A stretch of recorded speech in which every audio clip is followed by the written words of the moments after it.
here with senior writer Ramona Shelburne. And Ramona, the Nuggets lost Michael Porter Jr. in Game 2 with a left shoulder sprain. What is his status for Game 3? Well, listen, this was a very painful injury. It happened towards the end of Game 2. So he played most of that game. He had 15 points, 15 rebounds. But he dove on the floor for a loose ball. And Chris Dunn, as you can see, just lands really hard on that shoulder there. He said he had a sprained joint, which is a sprained shoulder joint in his left shoulder.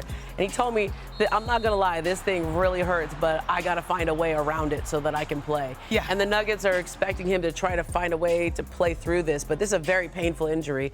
You know, if this wasn't a playoff game, I think he'd be out a week or two, but this is, you gotta go. Yeah, they understand the status and, you know, the sense of urgency for what is to come coming off of And a it's loss. his left shoulder, not his shooting. Oh, that is true. That is a good point. Thank you so much, Ramona. From Michael Porter Jr. and Russ to Norm Powell, there have been many key players that have made major momentum-boosting types of plays in this series, but the Nuggets will only go as far as that guy takes them, Nikola Jokic. He had a 26-point triple-double, but the Clippers' defense did get under his skin. So look at these numbers right here. Jokic committed 7 turnovers. That's tied for the most since November 2023. Now, the team committed 20 turnovers overall. I'll show you how the Clippers were able to get under this guy, the MVP skin. Now, normally Jokic has more spacing, so this right here is a win for Los Angeles defense. But they know that this move, the spin move, is coming, and they read it perfectly. James Harden will get the steal, but you have to shout out Dunn for being able to leave his guy and just really create the deflection, and they're out and moving, and that is Jokic's money move. Again, you'll see the spin is going to come. There's a little bit of movement. He gets the ball once again, and watch Kawhi Leonard this time, who's playing help side. He just forgets his man and says, the spin is here. I'm going to come and try to muck up the paint. That works really well, but the Clippers also have a cheat code. Kawhi can actually guard in stretches Nikola Jokic himself. Watch him. He's in a stance on an island playing one-on-one, you know, reading the sides. There comes the spin move to the fadeaway, and it was a miss. Kawhi held his opponents to 2 of 12 shooting on the night. The Clippers defense definitely showed up in a tremendous and in a big way, and that is going to be huge. So thinking about what the Clippers were able to do, Mr. Wilbon, what do you expect the key for the game to be in Game 3? You know, we keep looking at Kawhi Leonard, and I'm glad you just went through that, Chiney. We keep looking at him wondering, how long will his health hold up? I mean, we got their playoff series, entire postseasons, where he got started, including against the Suns in a Western Conference final, and just couldn't be there the entire series.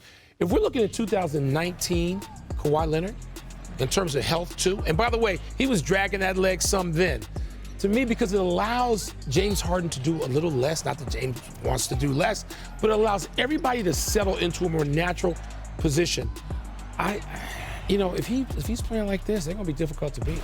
You know, I want to effort Schwartz, our amazing researcher, how many games that Kawhi played so far this year, because even maybe taking the slow roll to the start of the season might be paying off right now. Well, don't tell the league that. Don't tell the league load management there. It might be working for the first time ever. I think the most interesting thing, and this is the beauty of the playoffs, because every game is like kind of their own little mini-series here, if the Nuggets can revert back to getting Kawhi to turn the ball over. Game 1, 7 turnovers. Do they send a double on him more? And if they don't, are they comfortable basically letting him go by himself? I think the interesting is there's an extended layoff from the last time they played till tonight. That help him, Bobby? It should help him, but we don't know. I mean, that's a lot of minutes he's played in those first two games. You know, I had a chance to sit down with James Harden a couple weeks ago. He's really ecstatic to be home. His mom had cancer when he was playing for the Sixers, so, you know, got a chance to now be close to her, close to doing his philanthropic stuff here. But he loves being in L.A., and he wants to be a part of the first Clippers championship team. And he said that he thinks this team could be the last team standing. He has confidence with Kawhi, with Zubac, that they could finally put, you know, a banner up in, I guess it's into it now. So, Wilbon, do you feel like, you know, Malika and I made the mistake last year. We're like, this might be the year the Clippers get over the hump. Are we more right this year? Yeah. I didn't think last year was it at all. Because you guys, it's about Kawhi Leonard. Kawhi Leonard has been the best player on 2 championship teams already. Remember Tim Duncan, the sun was starting to set a little bit on those 13 and 14 teams in San Antonio where Kawhi was the best player. Should have won twice. And then he goes to Toronto and wins, and which nobody had that happening. And now, again, that stretch, even though it's short. And by the way, the management to me it's actually injury management with Kawhi because he's been hurt. If he can just be, I know I'm repeating myself, Shanae, but if Kawhi Leonard can play like he has in the first couple of games of this series, man. Yeah. So they're capable. They can do that. The number that we were looking for was 39 missed games, I believe, including the playoffs. But also, you said injury management. That's a classier way to, I put it. Dress it up.